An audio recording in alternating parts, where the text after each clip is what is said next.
Hello friends, welcome to the Tech Legend channel. So friends, today I will talk about MSI MG345 CQR 34-inch UWQHD gaming LCD display. So friend, MSI introduced MG345 CQR on 12th February, and this 34-inch UWQHD gaming LCD display boasts a curvature of 1000 R, closely mimicking the human visual field and featuring a refresh rate of 180 Hz and a response time of 1 millisecond, and ready to ensure high-speed rendering for gaming enthusiasts.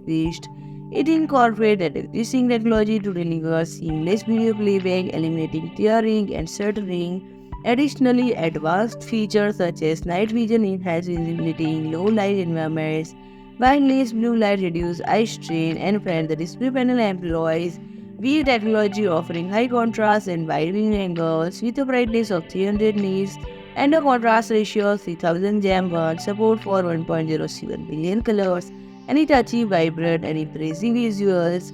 And friend, the color gamut covers 90% Adobe RGB, 95% DCI-P3, 120% sRGB. And friend, connectivity options include DisplayPort 1.4a and dual HDMI 2.0b port, along with a headphone jack. So friend, if you like my video, please do like, share and comment, and don't forget to subscribe my channel and press the bell icon.